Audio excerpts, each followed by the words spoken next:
నామమున మిమ్మల్ని అందరినీ ప్రేమతో మరోసారి ఆహ్వానిస్తా ఉన్నాను. 2 దినములు బాగా ఉక్కబెట్టిన తర్వాత కొంత వాతావరణం చల్లగా అనిపిస్తూ ఉంది. ఒక శుద్ధించే పాయింట్ ఏంటంటే, మన ఆంధ్రప్రదేశ్లో మరియు గుంటూరు జిల్లాలో, మనమున్న ఈ ప్రాంతము గుంటూరు జిల్లాలో చాలా చోట్ల సంపన్నమైన పరిస్థితి అయినా మనది దాదాపు ఎడారి వంటి ప్రాంతము. రాత్రి నేను విన్న విషయం ఏంటంటే, ఈ కరువు ప్రాంతములు మండలాల్లో రైతులు చాలా మంది పొలాలకు వెళ్ళేటంతగా వర్షము పడింది అని. కాకపోతే మరి కొంచెం పడితే బాగుంది అనుకుంటున్నాను. దేవుని కృప కొరకు ప్రార్థన చేద్దాం. అలాగే కొన్ని అత్యవసరమైన విషయాలు కూడా మన మధ్య ఉన్నాయి. ఎందుకు ఇటీవల కొంత ఎమర్జెన్సీస్ ఫేస్ చేస్తూ ఉన్నాం సేవకులుగా, చర్చ్ మెంబర్స్ విషయంలో. మొదట సహోదరులు వెంకటేశ్వర గారి నుండి ఒక ఎమర్జెన్సీ ఫేస్ చేయండి. దేవుని కృప చేత ఆయన క్షేమంగా దేవుని చేతిలో ఉన్నారు. ఆయన కోలుకుంటున్నారు. అది కొంచెం కోలుకున్నాం అనగా నారాయణకు కరెంట్ షాక్ వచ్చింది. తన శరీరంలో ఉన్నటువంటి నెర్వ్ సిస్టమ్ ఉన్నటువంటి మోటార్ సిస్టమ్ అంతా డ్యామేజ్ అయిపోయింది. ఆ దెబ్బతో ఒక 10 రోజులు సుమారు తనకు తెలియకుండా ఒళ్ళంతా విపరీతమైనటువంటి వేడి, జ్వరము, 10 days. దాదాపు 9th day అనుకుంటాను నేను తను చూసేటానికి. తను నా ముందు కూర్చొని ఏడుస్తున్నాడు చర్చిలో విజయతో పాటు. ఎప్పుడు ఏడనే వ్యక్తిలా ఏడడం ఏంటంటే చాలా బాధ అనిపించింది. విశాఖపట్నం హోమియో అందరికి రికమెండ్ చేశాను. డాక్టర్ గారు తిరిగి స్మైలీని వెంటనే చేయమన్నారు. అప్పటికే స్మైలీ మెడికేషన్ స్టార్ట్ చేసింది. దేవుని మహా ఉన్నతమైన కృప. మన మానవస్తం గురించి మనం మహిమ పొందనక్కర్లేదు, చేయనక్కర్లేదు. అద్భుతంగా ఒక రాత్రి అంతా విజయ తనకు ఆ హోమియో డోసులు వేస్తూ ఉంటే 9th day లేక 10th day అనుకుంటాను, భయంకరంగా హింసించినటువంటి ఆ జ్వరము తగ్గిపోయింది. ఆ నెక్స్ట్ డే మళ్ళీ డోసెస్ మళ్ళీ కంటిన్యూ అయితే విపరీతమైన నొప్పులు తగ్గిపోయాయి. ఈ 3వ రోజుకి చాలా వరకు బలహీనత కూడా తగ్గిందని చెప్పాడు. ఇది 2వ ఎమర్జెన్సీ. వీరిద్దరూ కాపాడబడ్డారు. దేవుని స్తోత్రం అనేసరికి ఇప్పుడు 1.5 గంటల క్రితము మాకు ఫోన్ వచ్చింది రేషన్ నుంచి. వాళ్ళ నాన్నగారికి ఊపిరి రావట్లేదని చెప్పేసి చాలా భయపడిపోయాడు. మేము ఇంకా ప్రేయర్లోనే ఉన్నాము. కొద్దిగా అర్ధాంతరంగా ప్రేయర్ ముగించి పరిగెత్తి వెళ్ళాము. వెళ్ళేసరికి ఆయన చాలా తీవ్ర ఇబ్బంది ఉన్నాడు. ఏంటి అంటే, ఆయనకు తెలియకుండా కొంత అమాయకత్వము, వివేకంతో యాంటీబయాటిక్స్ ఎక్కువ వేసాడు ఆ లంగ్ ఉన్న తన విషయం బట్టి. అది కరోనా కాదు, ఆయనకు ఆయన అక్క అనగా కాంతారావు తల్లికి కూడా ఈ ఆయాసం అనేది ఉంది. కరోనా పుట్టకుంటూ పుట్టింది అది వాళ్ళకి. సో అది వేరే సంగతి. నేను మన దానికి అట్లా మిస్టేక్ చేయడం లేదు. అలా ఆయన సఫలమవుతున్నాడు. ఆ దెబ్బకు తిండి వంట పట్టక వెళ్ళేసరికి మేము మంచం మీద చూసినాం, కాళ్ళు వణుకుతూ ఉన్నాయి. ఇంటికి మూడు పరిస్థితి దేవా చాలా బాధపడ్డాం. సో మళ్ళీ ఆయన కొంచెం పుష్టికరమైన ఆహారాన్ని కొంత అందించి ఇటు వచ్చాం.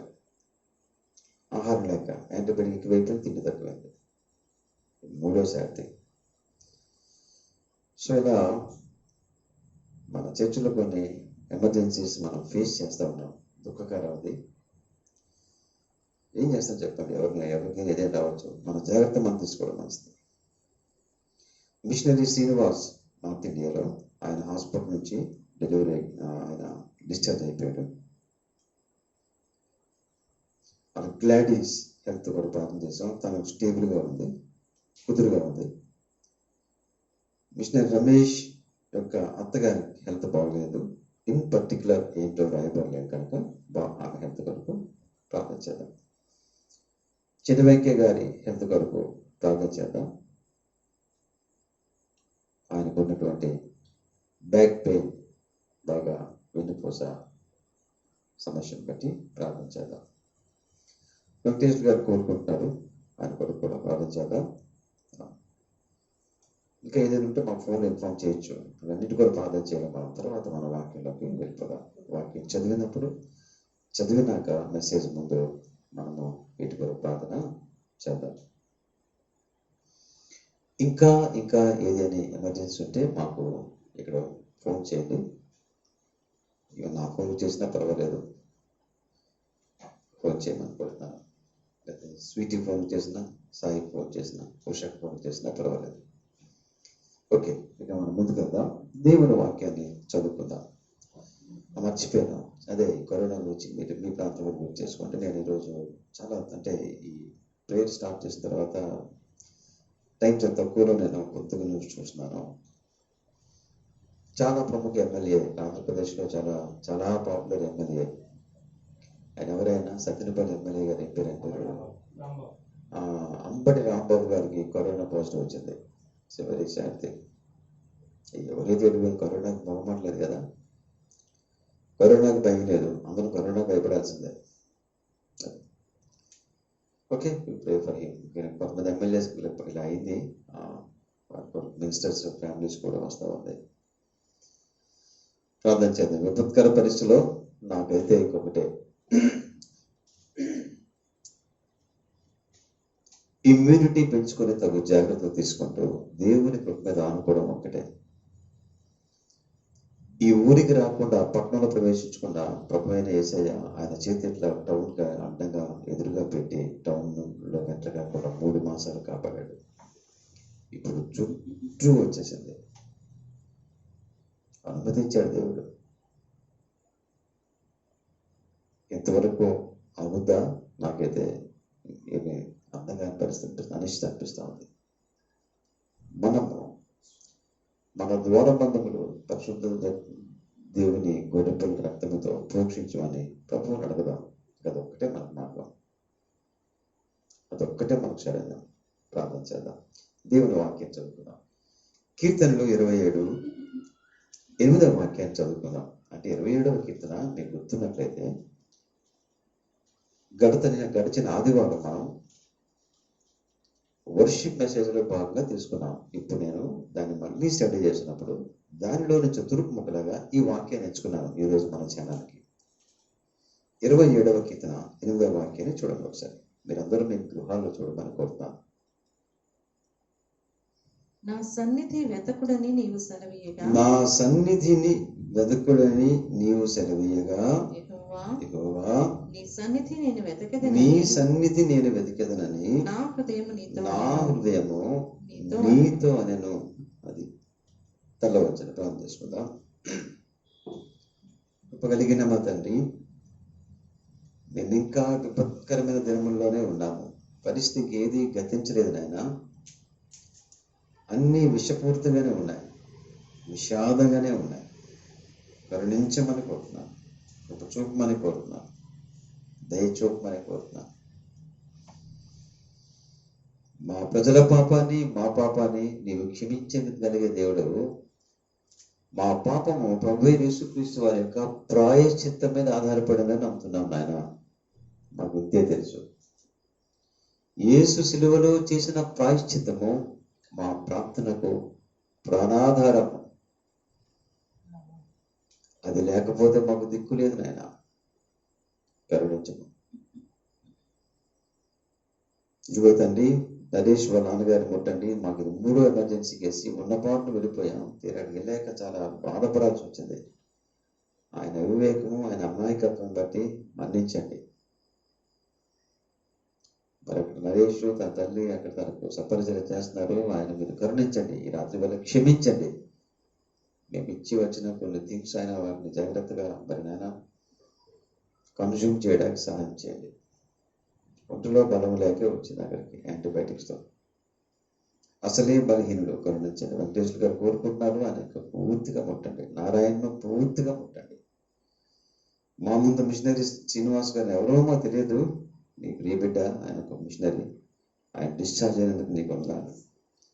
యవన్ బిడ్డ గ్లాడీస్ హెల్త్ కూడా కొంత కుదురు పడుతుంది, నీకు స్తోత్రాలు. మిషనరీ రమేష్ యొక్క అత్తగారి కొరకు ప్రార్థిస్తున్నాం. ఆ అమ్మగారిని మీరు ముట్టి స్వస్థపరచండి. మిషనరీ రమేష్ యొక్క నాన్నగారి కొరకు ప్రార్థిస్తున్నాం. ఆయన వెన్నుపోసిన వేరు ముట్టండి. దేవా, అంబటి రాంబాబు గారి కొరకు ప్రార్థిస్తున్నాం. ఆయన ఒక మనిషి, చాలా గట్టి రాజకీయ నాయకుడు, బాగా నోరున్న మనిషి, బాగా మాట్లాడగలిగే మనిషి. కానీ ఇప్పుడు ఆయన కూడా దీనికి అతీతుడు కాదు అని ఒకసారి మరోసారి మాకు గుర్తవుతా ఉంది. మా ముఖ్యమంత్రి, లేక మా ముఖ్యమంత్రులు, గవర్నర్లు, రాష్ట్రపతులు, ప్రధానమంత్రి వీరందరి భద్రత కొరకు ప్రార్థిస్తున్నాం. వీరికి ఎవరికి కోవిడ్ రానికండి. పరిపాలన సాగుతుంది,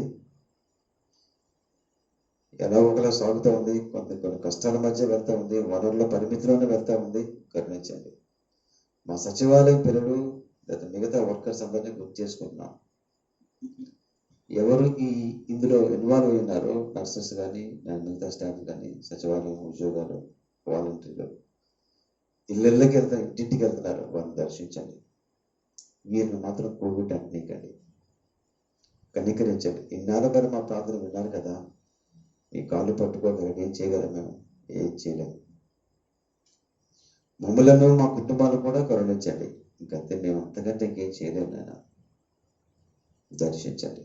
ఈరోజు మేము ఒక మంచి వాక్య భాగాన్ని ఎత్తి పట్టుకొని ధ్యానం చేయబోతున్నాం. మీ దాసులను అభిషేకించమని, కొరకు చూపమని, దయచూపమని, నీ చేయి నా పెదవుల వద్దను తీసివేయవద్దని మీ కాళ్ళు పట్టుకుంటున్నాం. విన్న వాక్యం మాకు జీవాన్ని ప్రసాదించడానికి సహాయం చేయండి. మాకు వెలుగునీయడానికి సహాయం చేయమని. Light and life come from your word. వెలుగు, జీవము నీ వాక్యము నుంచి విడలి వచ్చిన వెదజల్లను కరుణించమని యేసునామమున వేడుకొంచున్నాం తండ్రి. ఆమేన్.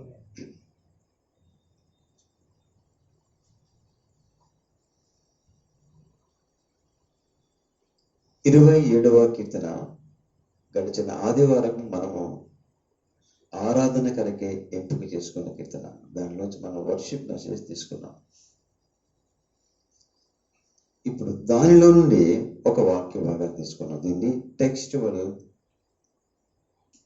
మెసేజ్ అంటారు.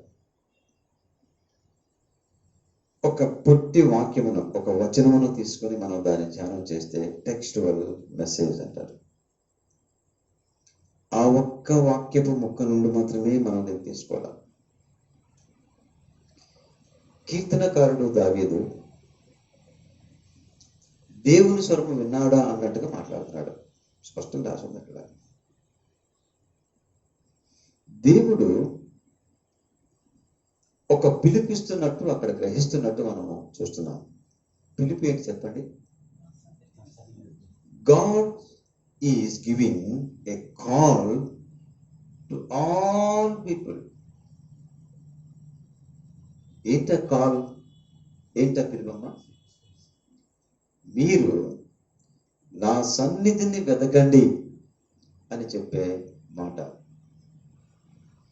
నేను ఎందుకు ఇది తీసుకున్నా మీకు ఇప్పటికీ అర్థం ఉంటుంది. మనమందరము మన గృహాలలో మనము దిగ్బంధించబడ్డాం. ఈ టౌన్లో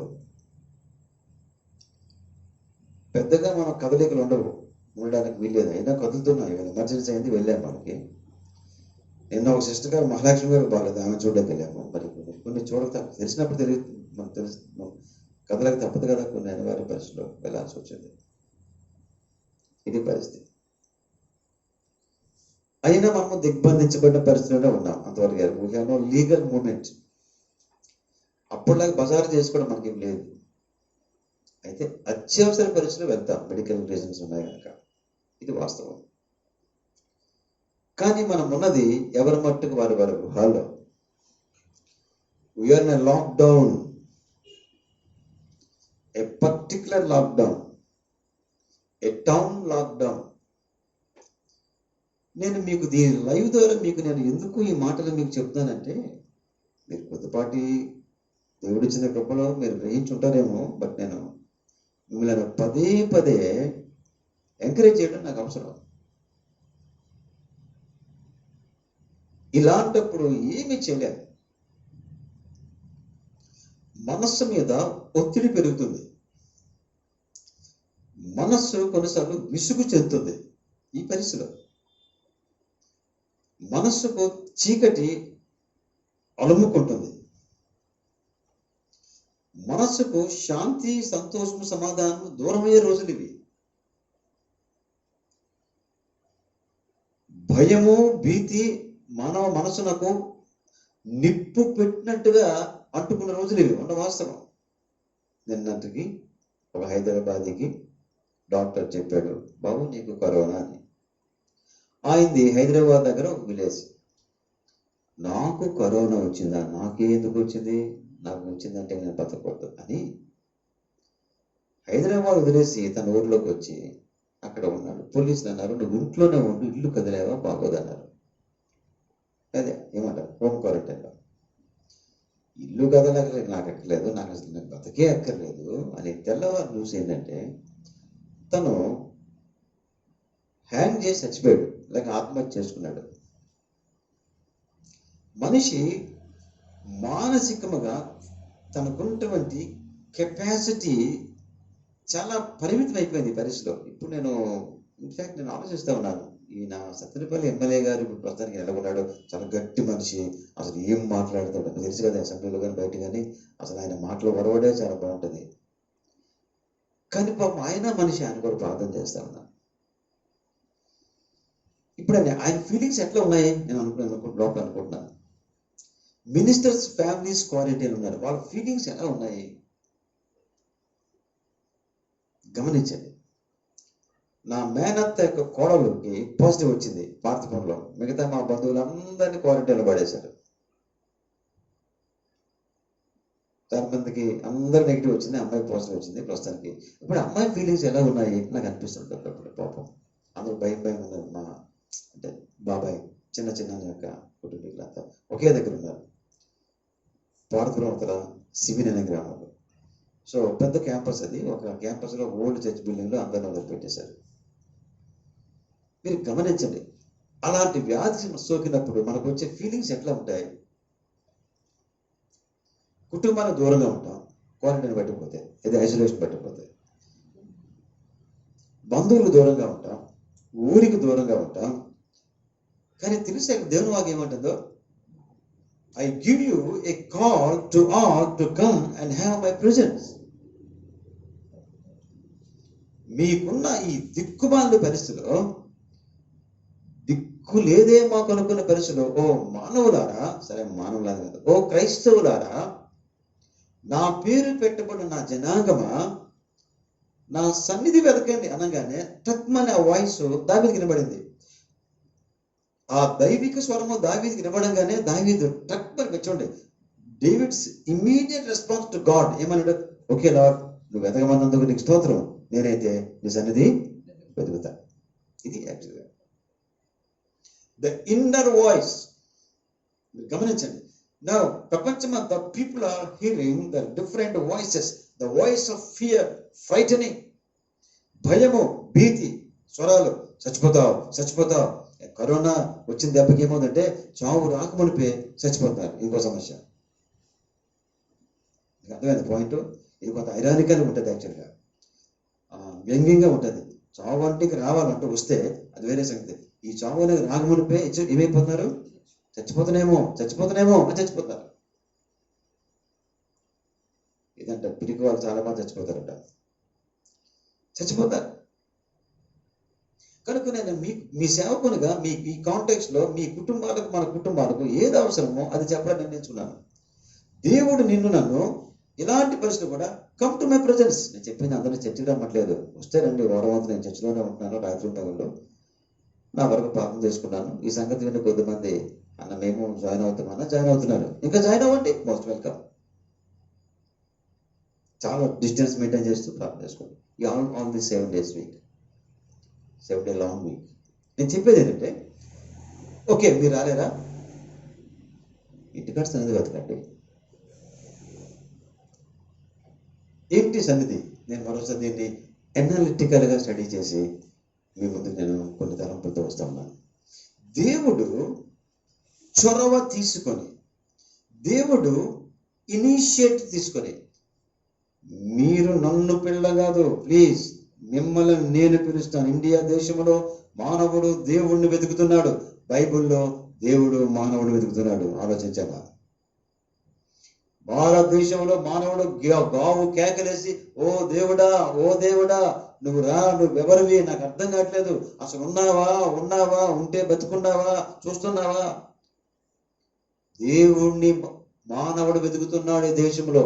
కానీ తెలుసా, బైబిల్లో దేవుడే మానవుణ్ణి నశించిన దాన్ని వెతికి రక్షించటకు మనుష్య కుమారుడి లోకంలోనికి వచ్చిన మానవుని హృదయమును దేవుడు కోరుకుంటున్నాడు. మానవుని యొక్క ఫిజికల్ ప్రజెన్స్ని, భౌతికమైనటువంటి ఉనికిని, భౌతికం యొక్క ఆ సన్నిధిని నువ్వు నేను ఒక దగ్గర కూర్చున్నారా అని పిలుస్తున్నట్టుగా బైబిల్లో ఉంది. నీవు నేను కలిసి కాసేపు మాట్లాడుకుందాంరా ఈ సమయంలో అని పిలుస్తా ఉన్నాడు. ఒక ముఖ్యమంత్రి నా ఇంటికి ఫోన్ చేసి, ప్రధానమంత్రి ఇంటికి ఫోన్ చేసి, రేపు నా దగ్గరకు వస్తావా, నీ వెహికల్ పంపిస్తాను, మన దగ్గర కాసేపు కలిసి టీ తాగదామంటే ఎట్లుంటది? It's not a call to all. పొరపాటున ముఖ్యమంత్రి జగన్మోహన్ రెడ్డి గారు 1,00,000 మంది వెనుకొండ ప్రజలకు అంతా అది 200 ఎందుకంటే అది సాగలేదు అక్కడ. మరి అందులో నీకు ఒక్కడికి వస్తుంది ఛాన్స్ ఏమో. సన్నిధి అనగా సహవాసము, సన్నిధి అనగా సంతోషము, సన్నిధి అనగా సంపూర్ణత. దైవ మానవ భేటీ ఎక్కడైతే ఉందో అది దేవుని సన్నిధి. సరే, నేను జనరల్ కాల్ ఇచ్చాను. నేను ఊరికి ఈ వారం అంతా లాక్డౌన్ కదా, సరే నేను ఏం చేస్తాను చెప్పేసి నేను తుంపిడి దగ్గర చిన్న గదిలాగా వేసుకున్నప్పటిలాగే ఇంకా అక్కడ నేను కూర్చుంటే ఒక తమ్ముడు వచ్చాడు.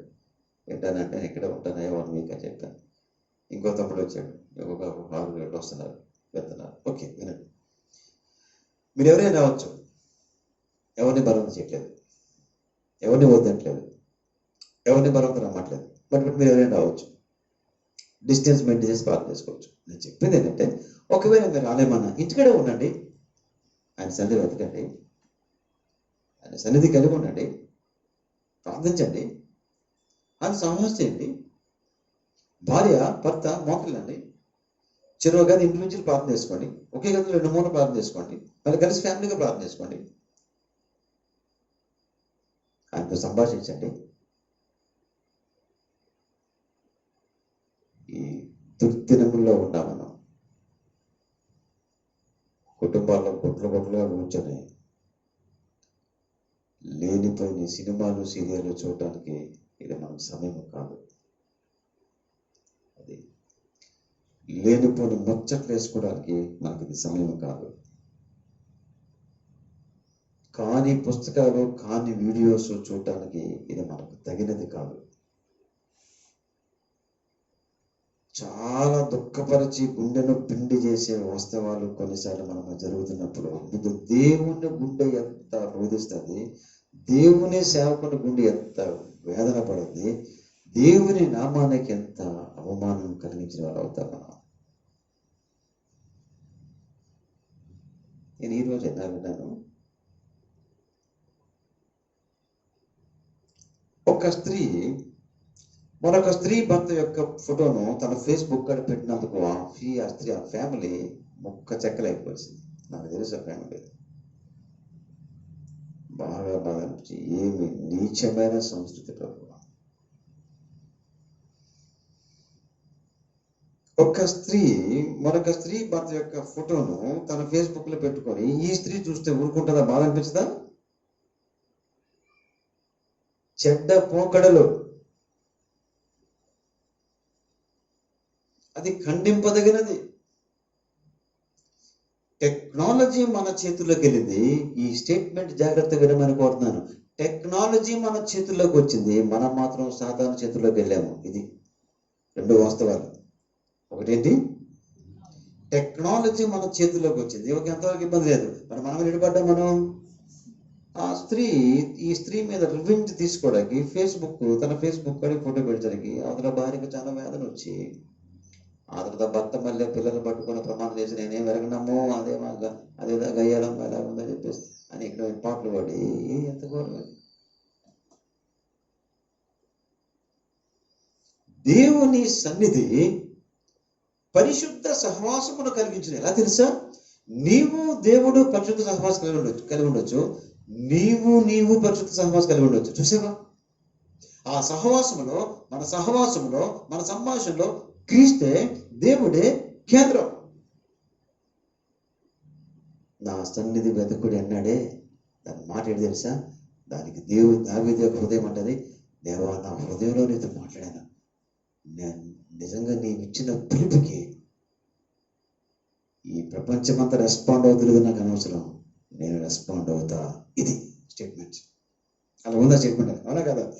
నేను నీ సన్నిధి వెళ్తా, నేనున్నా ప్రభు నీతో మాట్లాడు. Can you say that?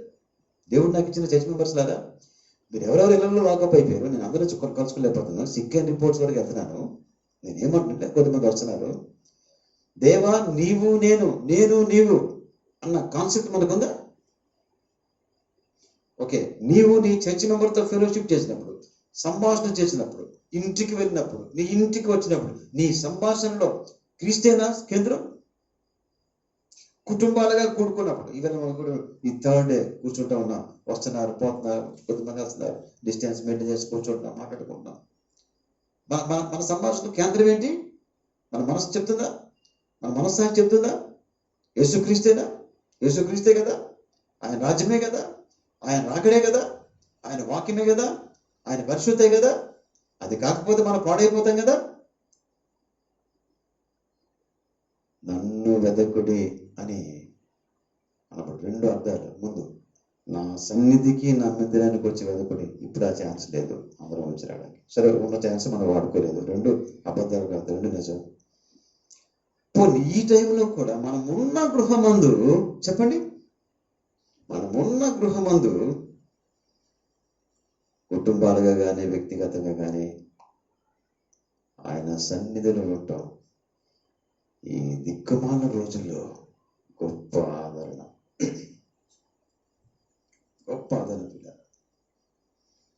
ఆయన సన్నిధి వెతకదాం. అనగా సహవాసం, ప్రార్థన ద్వారా సన్నిధి వెతకొచ్చు, వాక్య ధ్యానము ద్వారా సన్నిధి వెతకొచ్చు. చూసారా? మీకు సింపుల్ ప్రాక్టికల్ ఒక ప్రయోగం మీకు చేస్తానండి. నాకు చూడు సంత మీరు లైవ్లో వినండి జాగ్రత్తగా. దేవుని వాక్యము 10 నిమిషాలు చదివాను, ముగించాను. వాక్య ధ్యానం ఎంతసేపు పట్టింది నాకు? 10 నిమిషాలు చదివాను, అయిపోయాను. చాప్టర్ అయిపోయింది, పీడపోయింది. అట్లా అనుకుంటా కొన్నిసార్లు. నీకు అర్థం కాదా? బైబిల్ కాడికి వచ్చేసరికి మనకు వచ్చిన తలం పెట్టి తెలుసా? అమ్మాయ్యా ఈరోజు బైబిల్ చదవలేదు బాబోయ్, బైబిల్ చదవలేదు బాబోయ్, అమ్మో దేవుడు ఏమనుకున్నాడు, కమా తీయదో ఆది కాండం, ధర్మకాండము, లేదా కొన్ని లక్కీ డిప్పులాగా ఎట్లాగది ఇట్లా తిరుగు, ఏమొస్తుందో ఆ చదువు. కొన్నిసార్లు అలాంటి రిస్క్ వాక్యాలు వస్తాయంట. ఏమొస్తుందంటే, నిన్ను వల్ల నీ పొరుగు అని ప్రేమించడం వస్తుంది. అమ్మ కొద్ది కష్టం ఉందని కొన్ని మూసేస్తాం, మళ్ళీ తీస్తాం, మళ్ళీ వస్తుంది నీకున్నవన్నీ పేదలకు ఇచ్చేవని వస్తుంది. అది అసలే మా కన్న కొట్టవలకు ఉంటుంది. అట్లా చదవద్దు. కానీ దాన్ని ఏమంటే ఆటోమేటిక్ రీడింగ్ అంటారు. అంతే కదా, సిస్టమేటిక్ రీడింగ్ చేద్దాం. ఒక పుస్తకం తీసుకోండి, చదువుకోండి. చదివి నీ కుటుంబీకులకు, చర్చ వరకు పంచుకో. క్రీస్తు కేంద్రత 10 నిమిషాలు చదివేశాము, అమ్మయ్య ఏడపోయింది నాన్న, ఈ బైబిల్తో నాకు పని అయిపోయింది. ఓ థ్యాంక్ యూ లార్డ్. ఒక 10 నిమిషాలు చదివేశాను. ఈ లోపు ట్యాబ్ తీసాను, మొబైల్ తీసాను, కంప్యూటర్ తీసాను. 2-3 గంటలు కొట్టుకుంటూ ఇలా చూస్తున్నాం కళ్ళకి. ఇప్పుడు చెప్పండి, ఆ వ్యక్తి దేవుని సన్నిధిని అనుభవించడానికి ఛాన్స్ ఉందా? దీనికి ఇచ్చిన విలువ 10 నిమిషాల, దానికి ఇచ్చిన విలువ 2-3 గంటల సన్నిధి వస్తుందా? అనుభవించగలమా? క్రైస్తవుని వద్ద సాతానుడు దోచుకునేది, ప్రియమైన సంఘస్థులారా వినండి, క్రైస్తవ బిడ్డల కాడ, సంఘస్థుల కాడ, లేకపోతే క్రైస్తవ సేవకుల కాడ, లేకపోతే సేవకుల కుటుంబాల కాడ, ఈవెన్ మిషనరీస్ కొంతమంది నాకు ఫోన్ చేసి చెప్పమని తెలుసా, మేము ఇక మిషన్ స్టేషన్లో సక్సెస్ అవ్వలేని కారణం బట్టి ఈ మధ్య నేను చూడకుండా సినిమాలు కూడా చూస్తున్నాను అని చెప్పే పరిస్థితి కొన్ని వస్తాయి కొన్నిసార్లు. అయ్యో నేను గమనించే నేను కొన్ని మిషన్ ఫీల్డ్స్లో వెళ్ళి, నార్త్ ఇండియాలో, ఇండోర్ సిటీలో ఇట్స్ బ్యాడ్. సాతానుడు క్రైస్తవులను, ఈవెన్ సేవకులను, ఈవెన్ సేవకుల కుటుంబాలను, ఈవెన్ క్రైస్తవ పెద్దలను, పురుషులను, స్త్రీలను, యవనకులను దోచుకున్నది తెలుసా? సైతాను మన క్రైస్తవ కుటుంబాల్లో దోచుకున్నది మన డబ్బు కాదు. క్రైస్తవుడు మన కుటుంబాల్లో దోచుకున్నది మన సొమ్ము కాదు. క్రైస్తవుడు మన సైతానుగాడు మన దగ్గర దోచుకున్నది మన సమయం. నేను అబద్ధం ఆడితే మీరు నొచ్చుకుంటే నాకు చెప్పండి అన్న అబద్ధం ఆడేవాడిని. నేను నిజం ఆడితే మీరు నొచ్చుకుంటే, అవును ప్రభా, మా అన్న ద్వారా మీరు మా సేవకుల ద్వారా మాట్లాడుతున్నారు, మమ్మల్ని క్షమించండి. ఏంటిది? సాతాను మన దగ్గర దోచుకున్నది ఏంటిది? మన సంపద కాదు, ఇంకేంటి? మన సొమ్ము కాదు, ఏంటది? మన సమయాన్ని వాడు టెక్నికల్ గా దోచేసుకుంటాడు. అప్పుడు ఏమవుతుంది చెప్పమంటారా? అనుభవంతో మాట్లాడుతున్నాను. దేవునికి ఇచ్చే ప్రయారిటీ, సహవాసకి ఇచ్చేది కొద్దిగా ఇచ్చి, ఇటు ఏవో రకరకాల వీడియోలు చూసుకోవడానికి నేను ఎక్కువ ఇచ్చేస్తుంటే స్లోగా నాలో నుంచి దేవుని సన్నిధి, సహవాసము, సంతోషము డ్రైన్ అవుట్ అయిపోద్ది. వాస్తవం తమ్ముళ్ళారా, అక్కచెల్లారా, పచ్చి వాస్తవం మీతో మాట్లాడుతాను. ఒకవేళ మన కింద ప్రేరు చెలకని కూర్చొని ఏదేదో మాడుకుంటే, కూర నారా మీద ఏదేదో డ్రెస్సులు వీటి మీద మాడుకుంటే, మన దేవుని చర్చిలోంచి, సన్నిధి నుంచి ఏం బయటికి వెళ్ళిపోద్ది? మహిమ బయటికి వెళ్ళిపోద్ది. సో నేనేమి అతీతుడుగా దీని నుంచి, నేనేమై ఉన్నాను, మనం ఏమై ఉన్నామో ఆయన కృపనే అనుకోవాలి. ముందుకెళ్దామా? ఆయన సన్నిధి అనగా ఆయన సహవాసం. ఆయన సన్నిధి అనగా ఆ సహవాసం అందరి సంతోషం. ఆ సహవాసం అందరి సంతోషం.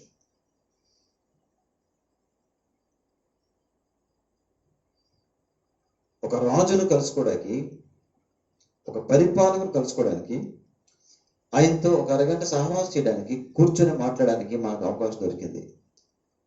ఆయన కూర్చున్న ఛాంబర్లో నుంచి, గదిలో నుంచి మనం బయటకు వస్తూ ఎలా కనబడతాం? మొహం మాడిపోతే సంతోషంగా ఉంటాను. ఏంటంటే మొహం ఎంత జరిగిపోతే ఏమైందంటే, నేను ఇప్పుడే సీఎం గారితో మాడొచ్చాను, సంతోషం. సీఎం సన్నిధి నీకు సంతోషం, పిఎం సన్నిధి నీకు ఇంకా సంతోషం, దేవుని సన్నిధి ఇంకెంత సంతోషం. సహవాసం, సంతోషం గురించి ఒక మాట చెప్పమంటారా? అంటే సన్నిధి, గొప్ప నాయకుల సన్నిధి ఏంటి? ముఖ్యమంత్రి గారు నాకు కోరి ప్లీజ్ మీరు రెండు పాస్టర్ గారు నాతో మాట్లాడాలంటే, ఓ మై గాడ్, అది వెళ్ళకముందే సంతోషం. ఇంకేంటి? నేను వెళ్ళకముందే రేపు రమ్మ నాకు ఒకటి వచ్చింది అనుకోండి, ఈ రాత్రి నాకు నిద్రపోతున్నా సాయి, నిద్రపడద్దా? కళ్ళలో దర్శనాలు అవే కనపడతాయి నాకు. వెళ్ళొచ్చా నిద్ర వస్తుందా? పోనీ ఇంకా సంతోషం. అవునా? దేవుని దాసుడు చార్లెస్ స్పర్జన్ గారు ఆయన చెక్క మేడ మీద ప్రాణం తీసుకుంటారు. అదే ఇంటి పక్క నుంచి మెయిన్ రోడ్డు మీద మహారాణి వెళ్తా ఉన్నారు, ఎలిజబెత్ రాణి వెళ్తా ఉన్నారు. ఎలిజబెత్ ఏదో అమ్మ వెళ్తా ఉంటే, రాణి గారు ఆయన పేరు చూడగానే గౌరవంతో ఆగిపోయింది. అక్కడ గుర్ర బగ్గి, అప్పుడు కారు లేవు, గుర్ర బగ్గి ఆపేసింది. సోల్జర్ని పంపించింది, సైనికుడిని. వెళ్ళి, నేను మీ గేట్ కాడ ఉన్నాను మేడం గారు, మేజెస్టీ రమ్మని పిలవా అంటే, ఆయనతో సంభాషిస్తే చాలు ఈమెకి ఎంతో సంతోషం అట. ఆయనతో ఆ మాత్రం పలకరిస్తే, ఆయన మొహం చూస్తే, తీరా ఈ స్టెప్స్ ఎక్కుతుంటే చెక్క మెట్లు ట్రక్ ట్రక్ మన సౌండ్ వస్తూ ఉంది. సోల్జర్ వెలుతురు పెడితే చార్లెస్ స్పర్జన్ గారు చాలా డీప్ ప్రేయర్ ఉన్నారు. ఆయన ప్రేయరు ఎవరు కూడా వచ్చి డిస్టర్బ్ చేశారని చెప్పేసి బాధపడి తలుపు తీశాడు. తలుపు తీస్తే భటుడు, సైనికుడు, her majesty is waiting for you, మీ గేట్ కాడ ఉన్నారు సార్, రండి అని అంటే, అంటాడు, నేను రాణి గారితో మాట్లాడాలంటే రారాజు గారితో నేను డిస్కనెక్ట్ చేసి కిందకి రాలేను, నేను ఆయనతో మాట్లాడతాను, నేను తర్వాత రాణి గారిని కలుస్తాను అని చెప్పాడు. ఆయన సహవాసం, ఆయన సన్నిధి, ఆయన సంతోషం ఏంటో చార్లెస్ బ్రదర్కు బాగా తెలుసు. నేను సారీ రాజాదిరాజుతో మాట్లాడతాను, నాకు ఈ టైం డిస్టర్బ్ చేయడమే పొరపాటు అయింది, నేను మళ్ళీ మేడంతో కలుస్తానని చెప్పండి అని పంపేశాడు. ఆమె కిక్కులు మరదట, భయపడి వెళ్ళిపోయిందట. ఆయన సహవాసము, ఆయన సన్నిధికి ఒక ఎవిడెన్స్, ఆయన సంతోషం. Are you happy? Prayer cells కలిగి కూడా అందులో హ్యాపీగా ఉన్నామా? మీకు మాట చెప్తాను వినండి, ప్రేయర్ సెల్ కూడా నామకార్థంగా మారిపోతే అందులో కూడా డిప్రెషన్ అనుభవిస్తావు, జాగ్రత్త, మొహమాట లేదు. అదేంటన్నా మీ మాట లోబడి ప్రేయర్ సెల్స్ కలిగి ఉన్నావు కదంటే కుదరదు. వాక్య ప్రకారం అయితే నువ్వు ప్రేయర్ సెల్ కలిగి ఉండొచ్చు, నీ శరీరంతో మానకపోవచ్చు. ప్రేయర్ సెల్ కలిగి ఉండొచ్చు, నీ మనసు ఎక్కడో పెట్టి ప్రార్థన చేయొచ్చు. నువ్వు ప్రేయర్ సెల్ కలిగి ఉండొచ్చు, నువ్వు జుత్తులు లాక్కోవచ్చు. నువ్వు ప్రేయర్ సెల్ కలిగి ఉండొచ్చు, నువ్వు బూతు మాట్లాడవచ్చు. నువ్వు ప్రేయర్ సెల్ వరకు ప్రేయర్ సెల్ చేసుకోవచ్చు, ఇంటికి వెళ్ళి సినిమా చూడవచ్చు. నువ్వు ప్రేయర్ సెల్ చూడొచ్చు, ఇంటికి వెళ్ళి ముచ్చట చేయొచ్చు. అలాగని ప్రేయర్ సెల్ పెట్టుకోవడం పాపం అంటలేదు, అది చేసి ఇవన్నీ చేయొచ్చు, తప్పే అది కూడా. మాట్లాడకూడదు. పాస్టర్ గారు మేము లోబడుతుంటే పాస్టర్ గారు ఎంత గట్టిగా అంటారంటే, నువ్వు లోబడు, నాకు కాదు, నువ్వు లోబడాల్సిన దేవుడికి, నాకు కాదు. అయితే వదిలే పేర్చాలి అంటావా, అది ఇంకో పాపం. మళ్ళా దేవునితోనే కనీసం ప్రార్థన గదిలో కలిగి ఉండదు. సంతోషం, ఆయన ఆశ్రయించేవారు, ఆయన సన్నిధిని మనం కలిగి ఉంటాం. వాక్యాలు చూద్దాం, మీరు వాక్యాలు చూసే ముందుకెళ్దాం, ఇంకా 10 నిమిషాలు ముందుద్దాం. కీర్తనలు 24:6.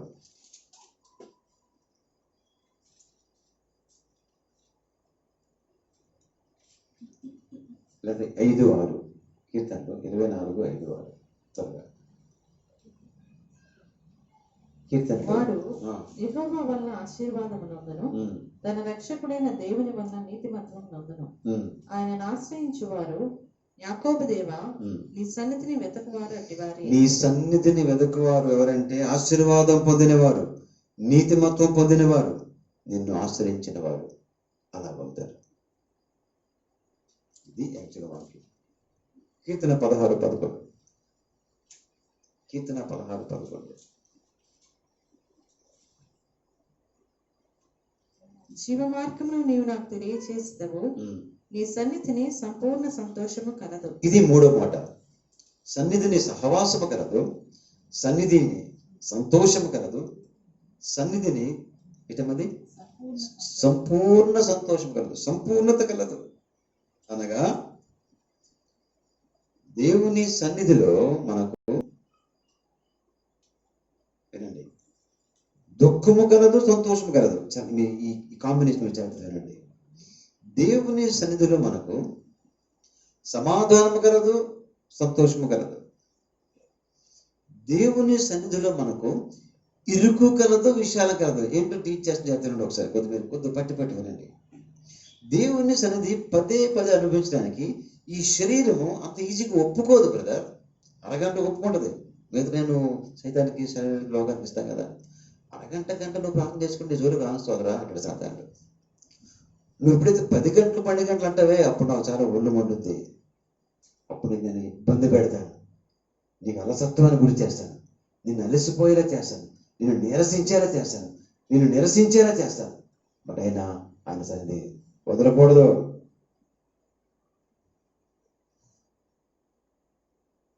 అందులో మళ్ళీ గ్రేటర్ అమౌంట్ ఆఫ్ జాయ్. అలా ఒకవేళ మనం దేవుని సన్నిధిలో 10-12 గంటలు నిరసించిపోతాం, కొంత బాడీ వీక్ అవుతాయి.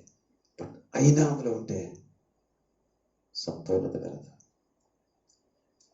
అందులోనే దుఃఖపు కన్నీళ్ళు, ఆ సన్నిధిలోనే. అందులోనే సంతోషపు కన్నీళ్ళు, ఆ సన్నిధిలోనే. అర్థం చేసుకోండి. అందులోనే ఆకలి దప్పికలు, అందులోనే సంతృప్తి పరచబడ్డం, అందులోనే సన్నిధి సంపూర్ణత, the fullness of his presence. అందులోనే చాలా దుఃఖం వస్తుంది, వెక్కి పొగిలి ఏడుస్తారు. అందులోనే ఆదరణ వస్తుంది. అందులోనే కరోనా మనను కట్టకట్టలాడిస్తూ ఉంది. ఇళ్ళల్లో కూర్చొని ఊరకే ఏదైనా మాట్లాడుకుంటున్నామా? తప్పు సోదరులరా. దేవుణ్ణి సన్నిధిలో గడపడానికి ఇష్టపడలేకపోతున్నామా? ఇప్పుడు అక్కడ ఇప్పుడు మీకు రమ్మంటే ఇప్పుడు అయ్యే పని కాదనుకోండి. ఒకవేళ కమిట్మెంట్ రాగలిగితే 1 or 2 వరకు రావచ్చు, దూరాన్ని కూర్చొని ప్రార్థన చేసుకోవచ్చు. నేను మాత్రం దేవుడి దగ్గర నిర్ణయం తీసుకున్నాను. ఆ నిర్ణయంలో నిర్ణయం ఏంటంటే, నాకున్న పరిస్థితిలో నేను ఇక ఆయన పాదాల కాడ సాష్టాంగపడాలా, లేకపోతే నాకు చాలా విషయాల్లో విడుదల కలిగేటట్లేదు. ఇంకా ఆయన కాళ్ళు లేదు దిక్కు. ఆయన కరుణాపీఠం పట్టుకోవడం, ఆయన కరుణాపీఠం కాళ్ళు పెట్టుకోవడం, కరుణాపీఠం కమ్ములు పెట్టుకోవడం ఇక నాకు అవసరం అయ్యింది. నేను ఇంకా ఆ మూడ్లోకి వెళ్ళిపోతున్నాను. మీకే అవసరం లేదా? మీకు ఉద్యోగం వద్దా? ఇళ్ళలో కూర్చున్న వాళ్ళారా, మీకు ఉద్యోగం వద్దా? మాకు 10 ఉద్యోగాలు వచ్చాయి, ఉద్యోగం రావద్దా? దేవుడు కృపతో ఉద్యోగమే నాకు ఇచ్చాడు, ఉద్యోగం ఇస్తాడు. అదనమాట మళ్ళీ పూజించే దేవుడు ఆయన. ఇదంతా ఎరిగే ముందే మనకి ఇవన్నీ ఇచ్చాడు. ఇది గొప్ప సంగతి గమనించాడు. ఇది గొప్ప సంగతి గమనించాడు. ఎంత మంచి దేవుడు ఆయన. మన ప్రమాదాలు చూచాడు, కొలిచాడు, అలా అన్నాడు, ఎలా చేశాడు, అంత వెంటనే ప్రాణాలను కాపాడాడు. వెంకటేశ్వర గారిని చూశాం కదా. ఏదో అజ్ఞానం బట్టి తమ్ముడు నారాయణ ముందే చెప్పుకుంటే ఇప్పుడు తనకు హోమియో డాక్టర్ చేసి క్యూర్ చేయడానికి అవకాశం ఇచ్చేవారు. పాపం 10 days ఆగిపోయాడు. నాకే బాధ, ఎందుకలా చెప్పలేదు అంటే చెప్పడానికి కొంచెం భయపడన్నా, లేకపోతే సరేలే ఉంది అనుకున్నాను, విజయ్ చెప్పడం భయపడినా తెలుసు, నాకే చెప్తే బాగుంది కదా తమ్ముడా. ఎనివే అయిపోయింది. బట్ ఇప్పుడు మన దేవుడు ఏం చేశాడు? మరణాన్ని దగ్గరికి వెళ్ళిపోతున్నారా అని ఒక రాత్రి అంతా కూర్చున్నాడు ఏడుస్తాను. బట్ వెంటనే దేవుడు ఆదరించాడు. ఎంత కృప, ఎంత కృప. దేవుడు కనికరించే దేవుడు. ఇంకొక మంచి న్యూస్ చెప్పండిరా. దేవా, కరోనా అనుమతించావు. మన సంఘంలో ప్రేసర్ చేసే ప్రార్థన, కరోనా అనుమతించావు, కరువు అనుమతించే దేవాన్ని మొదలుపెట్టాం. రాత్రి మన రైతులు కొండలు చెప్పిన మాట ఏంటంటే, నా వరకైతే మా మండలం ప్రాంతాల్లో చాలా సఫిషియెంట్ వర్షం పడింది, ఇక సంవత్సరానికి పంటలు వేసుకోవచ్చు. ఒక చిన్న మాట, చక్కని సంతోషకరమైన మాట, ఆదరించే మాట. అటు కరోనా మనల్ని కటకట్లాడిస్తే, ఇటు కరువు మనల్ని కటకట్లాడిస్తే ఇక బతికేది ఏంటి? ఇక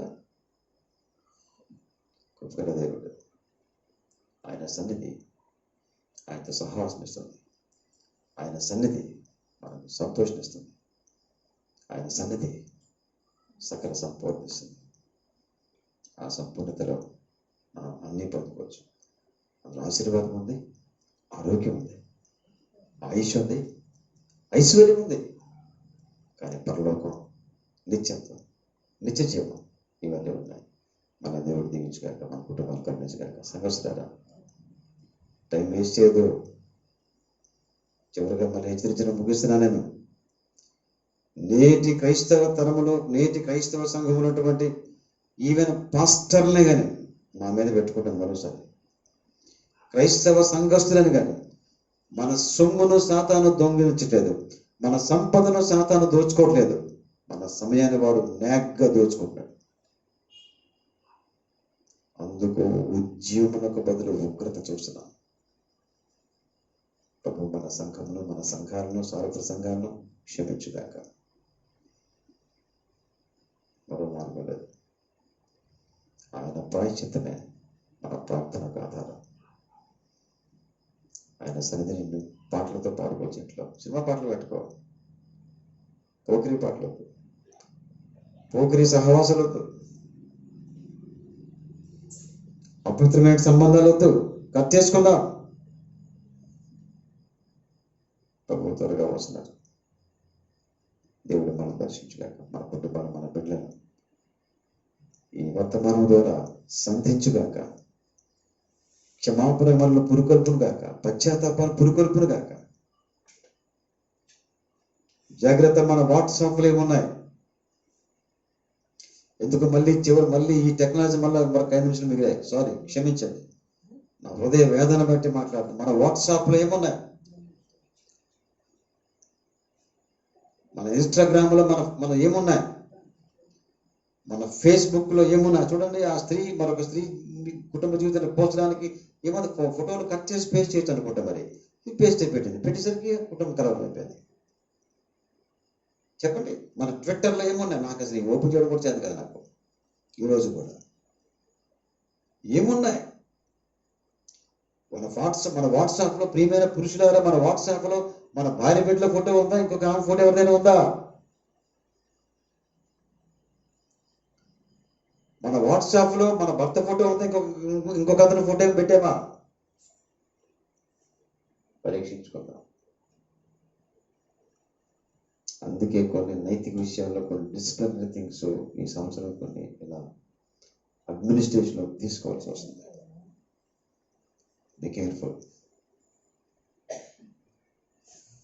వీటి వల్ల మన కుటుంబాలకు సంక్షోభం, మన ఆత్మలకు వినాశనం, మన ఆరోగ్యాలకి సంక్షోభం, మన కుటుంబ శాంతి ఆవిరైపోద్ది, మన సహవాసానికి చర్చికి దూరం చేస్తుంది, మన దేవుని కృపకు దూరం చేసి కింద పాతాళం తొక్కేస్తుంది. మన ఇంటిలో కరెక్ట్గా దేవుని సన్నిధి ఉంటే ఆ సన్నిధి వెలుగు చేత పాపానికి చోట్లేదు. నేను పెళ్లి చేసుకునే ముందు, నా పెళ్ళయ్యే ముందు, భక్తులైన డానియల్ గారి యొక్క వైఫ్ భార్య భర్తల యొక్క ప్రేయర్ లైఫ్ చూడండి, సిగ్గుపడి దేవాలయం ఇట్లా ప్రార్థన చేయగలని అనిపించింది అని అంటారు. ఆ బుక్కులు అంటారు, వారిద్దరూ చేసిన ప్రార్థన అగ్నికి వెలుగుకి వారి పిల్లల చుట్టూ పాపం అనేది అంటకుండా పోయింది అని చెప్పారు. నాకు ఇప్పటికీ చాలా దుఃఖపడుతూ బాధపడుతూ చెప్పి నేను మళ్ళీ గుర్తు చేసుకుంటున్నాను. వారి మోకాళ్ళ ప్రార్థనకు వారి బిడ్డల పడక చుట్టూ ఉన్నటువంటి పాపం చీకట్లు తొలగిపోయాయి. ప్రార్థన చాలా గొప్పది. ప్రార్థన ద్వారా ఆ సన్నిధానం పెంచవచ్చు, పరిశుద్ధాలు పెంచవచ్చు. మళ్ళీ చెప్తున్నాను, మీ దాసుండను. పాపం యొక్క జీతం నిత్య నరకం. కానీ ప్రభువైన యేసుక్రీస్తు మానవాళికి దేవుడు ఇచ్చిన గొప్ప కృపావరం నిత్య జీవం. మన కుటుంబాల్లో పాపాన్ని ఎంటర్ చేస్తే, మన గుండెలు, మన మొబైల్లో, మన సిస్టంలో వాటినే పట్టుకొని ఇంకా వేలాడి ఎంజాయ్ చేస్తే, ఒక దినాన్ని దేవుడు మన కంటి మీద కొడతాడో, మన ఒంటి మీద కొడతాడో, ఏం చేస్తాడు అది? ఇండియా లాక్డౌన్ అయ్యాక బూత్ చిత్రాలు చూడడం అనేది ఫోటోగ్రఫీలోగా ఇండియా చాలా ఇంక్రీజ్ అయిపోయిందట. అలా మన పిల్లలు ఎవరైనా ఉన్నారా అని భయం వేస్తుంది నాకు. మన సంఘస్థ ఎవరు ఉన్నారా అని భయం వేస్తుంది నాకు. మన కుటుంబీకులు ఉన్నారేమో అని భయం వేస్తూ ఉంది నాకు. దేవుడు క్షమించుగాక, ఈ రాత్రి వేళ పశ్చాత్తాపడదాం గాక, ఇంకా దేవుని ఆయాస పెట్టుకుందాము గాక. నువ్వు పాపం చేసి మళ్ళీ ఎవరి మీద నడుతున్నావా? తప్పది. పాపం నడుపుకుందాం. నరకము కలదు, తీర్పు కలదు. నేటి దినముల్లో ఈ బోధలు అడుగంటిపోతున్న రోజులేవి. గుండెలు వేదన అప్పుడే చాలా భయంకరమైన వేదన వస్తుంది. వీటి గురించి మనం అసలు మాట్లాడుకోం. దేవుడు మనం క్షమించుగాక. వచ్చే శనివారం మళ్ళీ సెలవు తట్టి కలుసుకుందాం. తల్లో ఉంచండి, ప్రార్థన చేసుకుందాం. కృపగల మా తండ్రి దేవా, మమ్మల్ని క్షమించండి. నేను మీరు వేసినటువంటి స్టాండర్డ్స్ తన కింద ఉన్నాం. నా పరిశుద్ధ ప్రమాణాలు పెంచండి. మనిషిని ప్రవర్త బ్రతుకు, ప్రవర్త ఆలోచన, పాట మెదడు మమ్మల్ని క్షమించండి. నీ సన్నిధి కాంతిని మాకు ఇవ్వండి. నేను అనుభవించడానికి సహాయం చేయండి. నీ పరిశుద్ధ అనుభవించడానికి సహాయం చేయండి. నీ సన్నిధిలో సంతోషము, నిత్య సుఖములు కలవని ఇంకొక రాసింది. సంపూర్తి కలదు, సంతోషం కలదు, ఆరోగ్యం కలదు, ఆదరణ కలదు, ఆశీర్వాదం కలదు. కరుణించమని రాత్రి వేళ మా పట్ల వేళ మా వరకు సంధించమని, మా కుటుంబాన్ని దీవించమని, రోగులను స్వస్థపరచమని. మరోసారి మరి సుదర్శన్ గారిని కంటిని స్వస్థపరచండి. లేదా చెల్లి మహాలక్ష్మిని స్వస్థపరచండి. వెంకటేశ్వర గారిని స్వస్థపరచండి. కరుణించి నడిపించమని కొన్నేళ్ళు కానీ స్వస్థపరచండి. చిన్న చెవుకోవడానికి కనిపించమని మిషన్ ప్రసన్న తల్లిని కరుణించమని నా గుర్తుంచుకే నేను చెప్తున్నాను. ఆయన ప్రార్థిస్తున్నాను. నేను మర్చిపోయిన వాటిని బట్టి క్షమించండి. మా కుటుంబం దర్శించమని యేసునామం ప్రార్థిస్తున్నాను తండ్రి.